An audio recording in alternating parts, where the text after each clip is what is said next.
Dear friends, 2013 Prithviraj Sukumaran நடித்து வெளிவந்த மலையாள திரைப்படம் தான் மும்பை போலீஸ். Spoiler alert. இந்த படத்துல பிருத்திவிராஜ் ஒரு கேங்கிறது தன்னோட நண்பருக்கு தெரிந்து போன காரணத்திற்காக நண்பரை கொலை பண்றாரு. இதெல்லாம் ஒரு உயிரை கொலை பண்றதுக்கான காரணம் அப்படிங்கறது ஆடியன்ஸ் ஏத்துக்குவாங்களா? அந்த அளவிற்கு, அதாவது கொலை செய்கிற அளவிற்கு கேங்கிற விஷயத்தை ஒருவர் மறைப்பதற்கான காரணம் தான் என்ன? இந்த மும்பை போலீஸோட ரீமேக் இந்த வருடம் ரிலீஸ் ஆயிருக்கு. அதாவது 2025 தேவா, அதாவது சாகித் கபூர் நடிச்சு தேவாங்கிற டைட்டில் ரிலீஸ் ஆயிருக்கு. இந்த திரைப்படத்துல சாகித் கபூர் கே கிடையாது. இந்த படத்துல நண்பரை கொல்றதுக்கு சாகித் கபூருக்கு வேற ஒரு மோட்டிவ் இருக்கிற மாதிரி கஷ்டப்பட்டு எழுதியிருக்காங்க திரைக்கதைய. சோ 12 வருடத்திற்குள்ள இந்த தன் பாலின ஈர்ப்பு என்பது நியூ நார்மலா ஆகிடுச்சா? அதனாலதான் கதையை மாற்றி எழுதியிருக்காங்களா தெரியல. நண்பர்கள், உங்களுக்கு என்ன இந்த திரைப்படத்தை பத்தி ஏதாவது தெரிஞ்சிருந்தா கண்டிப்பா காமெண்ட்ஸ்ல சொல்லுங்க. சோ தன் பாலின ஈர்ப்பு என்கிறது இயற்கையானதா? சமூகத்துல இந்த ஈர்ப்பு உள்ளவர்கள் எப்படி பார்க்கப்படுகிறார்கள்? ஒருவேளை மனிதன் இயற்கையை விட்டு தள்ளி போய்கிட்டே இருக்கானா? இந்த தன் பாலின ஈர்ப்பு பற்றி ஓஷோ என்ன சொல்றாரு? ஹோமோ செக்சுவாலிட்டியை அவர் ஆதரிக்கிறாரா, கண்டிக்கிறாரா?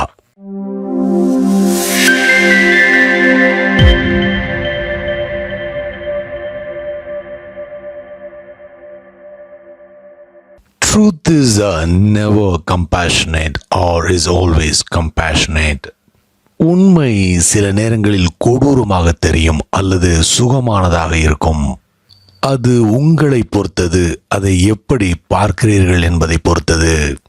அதை புரிந்து கொள்ள வேண்டும். ஓரின சேர்க்கை அல்லது தன்பால் ஈர்ப்பு ஆணாதிக்க உலகத்திலிருந்து வந்தது. ஓரின சேர்க்கை ஒரு வியாதி, காரணம் ஆணாதிக்கம்தான். இது இயற்கையானது அல்ல. It is not a natural phenomenon. Homosexuality மென்மேலும் வளர்வதற்கு வாய்ப்புகள் அதிகம் உள்ளது. அரசாங்கமும் மதங்களுமே ஹோமோசெக்சுவாலிட்டியை பற்றி போதிக்கும் அளவுக்கு வாய்ப்புகள் இருக்கிறது. இன்னும் சில வருடங்களில் இது நடப்பதை நீங்கள் பார்ப்பீர்கள். எப்படி அரசாங்கங்கள் குடும்ப கட்டுப்பாடை, அபார்ஷனை இப்போது போதித்துக் கொண்டிருக்கிறதோ, கூடிய விரைவில் ஹோமோசெக்சுவாலிட்டியையும் போதிப்பார்கள். மக்கள் தொகையை குறைப்பதில் சிக்கல்கள் இருப்பதால் ஹோமோசெக்சுவாலிட்டி புதிதாக மனிதர்கள் இந்த பூமிக்கு வருவதை தடுப்பதற்கு உள்ள எளிதான வழிகளில் ஒன்றாக இருக்கும். சூனர் ஆர் லேட்டர் உலகத்தில் உள்ள ஒவ்வொரு அரசாங்கமும் ஹோமோசெக்சுவல் திருமணங்களை அனுமதிக்கப் போகிறது. ஆண்கள் ஆண்களையும் பெண்கள் பெண்களையும் திருமணம் செய்வார்கள். This is going to happen. ஏற்கனவே ஏராளமான மனிதர்கள் ஹோமோசெக்சுவாலிட்டி பக்கம் போய்விட்டார்கள். இந்த வியாதி ஆணாதிக்கத்தால் வந்தது. அஃப்கோர்ஸ், நூற்றாண்டுகளாக ஆண் தனது பெண்களையும் குழந்தைகளையும் காப்பாற்ற வேண்டியிருந்ததால் அவன் அதிகாரம் மிக்கவனாக மாறியிருந்தான். அதனால் சமூகம் ஆணை சுற்றியே இருந்தது. சண்டைகளும் போர்களும் நிறைந்த சமூகம் ஹோமோசெக்சுவலாகவே இருந்தது. சண்டை சச்சரவுகள், போர்கள் இல்லாத அழகான ரிலாக்ஸ்டான சமுதாயம் ஹெட்டிரோசெக்சுவலாக இருந்தது. போர்கள், சண்டைகள் மேல் டாமினேஷனுக்கு வழிவகுத்தன. ஒரு இராணுவத்தில் அடிப்படையில் ஆண்கள் மட்டும்தான் இருந்தார்கள். அதனால் எந்த ஒரு இராணுவமும் ஹோமோசெக்சுவலாக மாறுகிறது. Because only men are there. எந்த நாடுகள் எல்லாம் தொடர்ச்சியாக போரில் ஈடுபட்டு கொண்டிருக்கிறதோ அந்த நாடுகள் ஹோமோசெக்சுவலாக மாறும். அல்லது ஆண்கள் மட்டும் வாழும் மடாலயங்களில் ஆண்கள் மட்டுமே அனுமதிக்கப்படும் போது அது ஹோமோசெக்சுவல்ஸ்கான ப்ரீடிங் கிரவுண்டாக மாறுகிறது. எங்கெல்லாம் ஆண்கள் மட்டும் வாழ வேண்டிய நிர்பந்தம் ஏற்படுகிறதோ அங்கெல்லாம் ஹோமோசெக்சுவாலிட்டி இருக்கும். இப்போது பெண்களுடைய உலகிலும் அதேதான் நடக்கிறது. காரணம், விமன்ஸ் லிபரேஷன் மூவ்மெண்ட் என்ற பெயரில் விமன் ஓரியன்டட் குரூப் உருவாக்கப்பட்டது. அங்கே பெண்கள் பெண்களை மட்டும் சந்திக்கிறார்கள். Lesbianism is happening. எப்போது பெண்கள் ஆணுக்கு எதிராக ஒன்று கூடுகிறார்களோ அவர்களால் அவர்களுடைய காதலை யார் மேல் காட்ட முடியும்? பெண்கள் மேல் மட்டும்தான். ஹோமோசெக்சுவாலிட்டி அண்ட் லெஸ்பியனிசம், இந்த இரண்டும் நல்ல வளர்ச்சி அடைந்து கொண்டு வருகிறது. These are simple facts. சில விஷயங்களை தெளிவுபடுத்திக் கொள்ள விரும்புகிறேன். இங்கே பல ஹோமோசெக்சுவல்ஸ் என்னை சுற்றி இருக்கிறார்கள் என்பது எனக்கு தெரியும். நீங்கள் இதையெல்லாம் விட மேலான விஷயங்களின் மேல் விருப்பமில்லாத நபராக இருந்தால், ஹையர் பாசிபிலிட்டிஸ் மேல் விருப்பமில்லாத நபராக இருந்தால், ஹோமோசெக்சுவாலிட்டியும் ஹெட்டரோசெக்சுவாலிட்டியும் உங்களை பொறுத்தவரையில் ஒன்றுதான். அதில் ஒரு பிரச்சனையும் இல்லை. செக்ஷுவல் ரிலீஸ் தான் இங்கே பிரச்சனை என்றால், அந்த ரிலீஸ் இரண்டு செக்ஷுவாலிட்டியில் இருந்தும் கிடைக்கவே செய்கிறது. ஆனால் உங்களுக்கு ஹையர் growthின் மேல் ஆர்வம் இருந்தால், then you will be in trouble. ஒவ்வொரு குழந்தையுமே மாஸ்டர்பேட்டரியாகத்தான் பிறக்கின்றது. அதாவது தன்னைத்தானே தொட்டு பார்க்கிறது. அது இயற்கைதான். குழந்தைக்கு வேறு ஒருவரையும் தெரியாது. எனவே தன்னுடைய உடலோடு விளையாடுகிறது. அதுதான் முதல் காதல். பிறகு சிறிது வளர்ந்துவிட்ட நிலையில், பையனாக இருக்கும் பட்சத்தில் அவன் குழந்தையாக இருக்கும்போது தன்னையே விரும்பி இருக்கிறான் என்பதால், இப்போது பருவம் வந்த நிலையில் பிற சிறுவர்களை விரும்ப ஆரம்பிக்கிறான். பெண்கள் எட்டாத தூரத்தில் இருக்கிறார்கள். அவர்கள் வேறு இனமாக தெரிகிறார்கள். அதேபோல் பெண்களுக்கும் இந்த ஸ்டேஜில் பெண்களை விரும்புவது எளிதான ஒன்றாக இருக்கிறது. Boys are a world apart. மூன்றாவது நிலையில் மனிதன் எதிர் துருவத்தில் உள்ள பெண்களை விரும்ப ஆரம்பிக்கிறான். The opposite. ஆணும் பெண்ணும் எதிர் துருவங்கள். இந்த இரண்டும் சந்திக்கும் போது பல சவால்கள் காத்திருக்கிறது. ஹோமோசெக்சுவல் லவ் அஃபேர் அப்போது சௌகரியமானதாக தோன்றும். உண்மையானதாக முட்டல்கள் மோதல்கள் இல்லாத, கான்ஃப்ளிக்ட் எதுவும் இல்லாத ஒன்றாக தோன்றும். காரணம், இரண்டு பேரும் ஒரே மாதிரியானவர்கள். இரண்டு பேரும் ஒருவரை ஒருவர் எளிதாக புரிந்து கொள்கிறார்கள். இருவருடைய மனதும் வழிகளும் இரண்டு பேருக்கும் அறிந்த ஒன்று. There is no polarity. இந்த பொலாரிட்டியில் தான் சவால்கள், பிரச்சனைகள் எழுகின்றன. ஆன்மீக வளர்ச்சியின் ஒரு பகுதி ஆண் பெண்ணை அறிந்து கொள்ள வேண்டும், பெண் ஆணை அறிந்து கொள்ள வேண்டும். எதற்கு இதை ஸ்பிரிச்சுவல் growthிற்கான ஒரு பகுதி என்று நான் சொல்கிறேன். ஆறாவது சக்கரா, அதாவது அஜ்னா சக்கராவில் ஒருவருக்குள் உள்ள ஆணும் பெண்ணும் சந்திக்க வேண்டும். நாம் நமக்குள் பெண் ஆண் என இரண்டாக பிளவுபட்டு இருக்கிறோம். ஒருவரால் வெளியில் இருக்கும் பெண்ணை, அவுட்டர் உமனை சந்திக்க முடியவில்லை என்றால், உள்ளே இருக்கும் பெண்ணிற்கு, அதாவது இன்னர் உமனிற்கு இடம் ஒதுக்குவது சிரமமான ஒன்றாகிவிடும். ஆண் என்பவன் ஆண் பெண் இருவரிலும் இருந்து பிறக்கிறான். He is man and woman together. பெண்ணும் அப்படித்தான். இந்த ultimate inner meeting, the union, ஒருவர் வெளி உலகத்தில் உள்ள விஷயங்களை கற்றுக்கொள்ளும் பொழுது மட்டும்தான் அங்கே இன்னர் அல்கமிக்கு வாய்ப்பு இருக்கிறது. ஒரு ஆண் பெண்ணோடு காதலில் விழும்போதுதான் அவன் சில விஷயங்களை பற்றி கற்றுக்கொள்கிறான். பெண்ணிற்கும் அதே நிலைதான். Something of the unknown, something of the opposite. எனவே ஒருவர் ஆன்மீக வளர்ச்சியில் அல்லது ஸ்பிரிச்சுவல் growthில் ஆர்வமாக இருக்கிறார் என்றால், அவர் ஹோமோசெக்சுவாலிட்டியில் இருந்து ஹெட்டரோசெக்சுவாலிட்டிக்கு நகர வேண்டும். இந்த ஸ்பிரிச்சுவல் growthில் ஆர்வம் இல்லை என்றால் பிரச்சனை எதுவும் இல்லை. நீங்கள் எதுவாகவும் இருந்துவிட்டு போகலாம். எல்லாம் ஒன்றுதான். நான் தெளிவாக சொல்லிவிட்டேன் என்று நினைக்கிறேன். I think I have made it very clear. நான் ஹோமோசெக்சுவாலிட்டிக்கு எதிரானவன் அல்ல. I am not against anything. இது உங்களுடைய வாழ்க்கை. நீங்கள் தான் முடிவு செய்ய வேண்டும். இதை எதிர்ப்பதற்கு நான் யார்?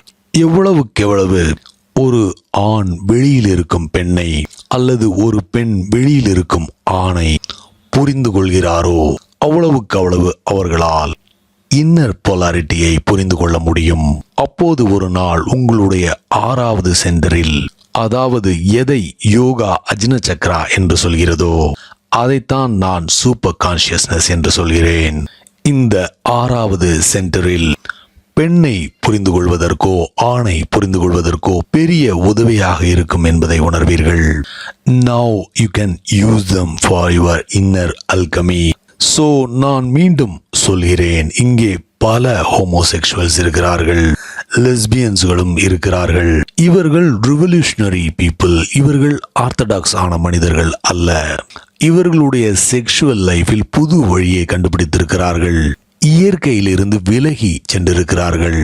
இவர்கள் ட்ரெடிஷனலாக இல்லை என்பதால், நான் சொல்வதெல்லாம் அன்ட்ரெடிஷனலாக இருக்கிறது என்பதால் பல ஹோமோசெக்சுவல்ஸ் என்னை நோக்கி வருவார்கள். Only very revolutionary minds can come to me. அதில்தான் பிரச்சனை. என்னுடைய போதனைகள் அன்ட்ரெடிஷனலாக ரிபலியஸாக இருக்கிறது என்பதால் ஹோமோசெக்சுவல்ஸ் கவரப்படுகிறார்கள். என்னுடைய போதனைகள் ரிபலியஸ் ஆனவைதான், அன்ஆர்த்தடாக்ஸ் ஆனவைதான். ஆனால் என்னால் எந்த பொய்யையும் ஆதரிக்க முடியாது. I cannot support any lie. I cannot support homosexuality. நீங்கள் புரட்சிகரமான மனிதர் என்றால் வேறு வழியை கண்டுபிடியுங்கள். இயற்கையை உற்று கவனியுங்கள். விலங்குகளை வினோதமான சூழ்நிலைகளில் வைத்து அடைக்கும் போது அவை ஹோமோசெக்சுவலாக மாறுகிறது. உயிரியல் பூங்காவில் உள்ள விலங்குகள் ஹோமோசெக்சுவலாக மாறுகின்றன. ஆனால் இயற்கையோடு வாழும்போது இது அரிதாகவே நடக்கிறது. இயற்கையான சூழலில் அவைகள் ஹெட்ரோசெக்சுவலாகவே வாழ்கின்றன. உயிரியல் பூங்காக்களில் ஆண் விலங்கிற்கு பெண் இணையும், பெண் விலங்கிற்கு ஆண் இணையும் கிடைக்காத சூழ்நிலையில் விலங்குகள் ஹோமோசெக்சுவலாக மாறுகின்றன. இது இயற்கைக்கு முரணான சூழல், ஒரு செயற்கையான சூழல். மனிதனும் அந்நேச்சுரல் சூழ்நிலைகளில் ஹோமோசெக்சுவலாக மாறுகிறான். இது இயற்கையானது அல்ல. அதனால்தான் பல மனிதர்கள் உலகம் முழுவதும் ஹோமோசெக்சுவலாக மாறுகிறார்கள். காரணம், மனிதர்கள் வாழும் முழு சூழலும் இன்றைக்கு மிகவும் அந்நேச்சுரலாக இருக்கிறது. இதற்கு முன்னால் சூழ்நிலைகள் இவ்வளவு இயற்கைக்கு மாறாக அந்நேச்சுரலாக இருந்ததில்லை. இப்போது எவ்ரிதிங் இஸ் ஆர்டிஃபிஷியல். இயற்கையை விட்டு ஒவ்வொரு வகையிலும் வெகு தூரம் போய்விட்டோம். எனவே செக்ஷுவாலிட்டியை பொறுத்தவரையிலும் இயற்கையை விட்டு அதிக தூரம் சென்று கொண்டிருக்கிறோம். எல்லாமே ஒன்றுக்கொன்று தொடர்புடையது, பின்னி பிணைந்தது. நாம் செயற்கையான வீட்டில், செயற்கையான உலகத்தில் வாழ்கிறோம். செயற்கையான தொழில்நுட்பம், செயற்கையான சாலைகள், செயற்கையான மெக்கானிசம்ஸ் என்று எல்லாமே செயற்கைதான். எனவே நேச்சுரலி நமது செக்ஷுவல் எனர்ஜியும் செயற்கையானதாக மாற ஆரம்பிக்கும். மனிதன் உயிரியல் பூங்காவில் வாழ்கிறான். அது மனித சமூகம் அல்ல, ஏனென்றால் அது இயற்கையானது அல்ல. ஆகவே செக்ஷுவாலிட்டியும் மென்மேலும் வக்கிரம் அடைந்து கொண்டே போகிறது. மனிதன் வக்கிரமான வழிகளை கண்டுபிடித்துக் கொண்டே போகிறான். மனிதன் புத்திசாலியாக மாற மாற அவன் புதிதான வழிகளை கண்டுபிடிக்கிறான். எனவே ஹோமோசெக்சுவாலிட்டியும் புதிய முறைதான், இயற்கைக்கு மிகவும் மாறான ஒன்று. இன்னும் சில பேர் இதையும் தாண்டி புரட்சி செய்து கொண்டிருக்கிறார்கள். தவறான பொம்மைகளோடு உறவில் இருக்கிறார்கள். உங்களால் பெண்ணின் உருவத்தை பிளாஸ்டிக்கால் உருவாக்க முடியும், பிளாஸ்டிக் உமன். பிறகு அதோடு உறவு கொள்கிறார்கள். That is even more revolutionary. சௌகரியமும் அதிகம். எப்போது வேண்டுமானாலும் அந்த பெண்ணை உங்கள் பையில் மடித்து அடைத்து வைத்துக் கொண்டு நீங்கள் செல்ல விரும்பும் இடத்திற்கெல்லாம் எடுத்துச் செல்லலாம். ஹோமோசெக்சுவாலிட்டி ஹெட்டரோசெக்சுவாலிட்டியை விட மிகவும் சௌகரியமானது. Because the language is the same. ஆனால் வளர்ச்சி தான் லட்சியமாக இருக்க வேண்டும். சௌகரியம் லட்சியமாக இருக்கக்கூடாது. வளர்ச்சி பல அசௌகரியங்கள் மூலமாகத்தான் வருகிறது. வளர்ச்சி எப்போதும் வலிகளாலும் சவால்களாலும் தான் வருகிறது. If you are interested in spiritual growth, move towards heterosexuality. நான் ஏற்கனவே சொன்னது போல ஆன்மீக வளர்ச்சியை விரும்பினால் ஹெட்டரோசெக்சுவாலிட்டியை நோக்கி நகர வேண்டும். அப்படி விருப்பம் எதுவும் இல்லை என்றால் தென் ஒரு பிரச்சனையும் இல்லை. உங்களுடைய இன்னர்மோஸ்ட் பீயிங்கை தேட விரும்பினால் அப்போது ஹெட்டரோசெக்சுவாலிட்டி உதவியாக இருக்கும். நான் முதலில் சொன்னது போல் முதல் நிலை மாஸ்டர்பேட்டரி. இரண்டாவது நிலை ஹோமோசெக்சுவல், மூன்றாவது நிலை ஹெட்டிரோசெக்சுவல், நான்காவது நிலை ஏசெக்சுவல். அதுதான் பிரம்மச்சரியம், செலிபசி. இந்த நான்காவது நிலையை அடையும் போதுதான் ஒருவரால் அவருடைய அட்டர்மோஸ்ட் கோரை ஊடுருவ முடியும். ஒரு மாஸ்டர்பேட்டரி நிலையில் உள்ள மனிதர் குழந்தைத்தனத்திலேயே சைல்டிஷாகவே இருக்கிறார். ஹோமோசெக்சுவல் நபர் சிறுபிள்ளைத்தனமாக அல்லது ஜுவினைலாக இருக்கிறார். ஹெட்டிரோசெக்சுவல் நிலையில் உள்ள மனிதர் மிருக நிலையில் இருக்கிறார். இந்த நிலைகள் கடக்கப்பட வேண்டும். நான் எதையும் கண்டிக்கவில்லை.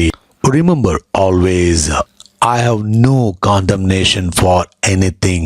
சில நேரங்களில் என்னிடம் சில ஹோமோசெக்சுவல் வருவார்கள். வந்து, மாஸ்டர், நாங்கள் நன்றாக உணர்கிறோம், இது நல்லது என்று உணர்கிறோம் என்பார்கள். நான் அவர்களிடம், ஓகே, நீங்கள் நன்றாக உணர்ந்தால் அது உங்கள் வாழ்க்கை. நான் யார் இதை கண்டனங்களுக்குட்படுத்துவது? அதுவும் எதற்காக என் கண்டனங்களை தெரிவிக்க வேண்டும்? உங்கள் வாழ்க்கை. நீங்கள் இந்த வழியில் வாழ விரும்பினால் என் ஆசீர்வாதத்தோடு வாழ்ந்துவிட்டு போங்கள் என்று சொல்லியிருக்கிறேன். ஆனால் உள்ளுக்குள் அவர்களை நினைத்து வருத்தப்பட்டிருக்கிறேன். அவர்களுடைய வளர்ச்சி தடைபடுமே, அவர்களுக்குள் பெரிய வாய்ப்புகள் இருப்பது தெரியாமல் இருக்கிறார்களே என்று வருத்தப்பட்டிருக்கிறேன். செக்ஸ் என்பது ஒரு ஆர்டினரியான விஷயம் அல்ல. உங்களில் மிக முக்கியமான பகுதிகளில் ஒன்று. Most substantial part of your being. அதை பற்றி அறியாமல் இருக்கக்கூடாது. It is a foundation of your being. நாம் அதிலிருந்து தான் பிறந்தோம். Your whole life is a sexual affair. அதனால் ஒருவர் அந்த செக்ஷுவல் எனர்ஜியை வைத்து என்ன செய்ய போகிறார் என்பதில் விழிப்போடும் கவனத்தோடும் இருக்க வேண்டும்.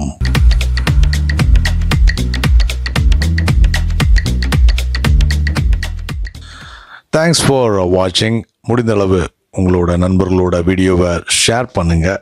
உங்களுடைய விமர்சனங்களை காமெண்ட்ஸில் சொல்லுங்கள். அடுத்த வீடியோவில் சீக்கிரம் உங்களை எல்லாரையும் சந்திக்கிறேன். Until then, take care. Bye.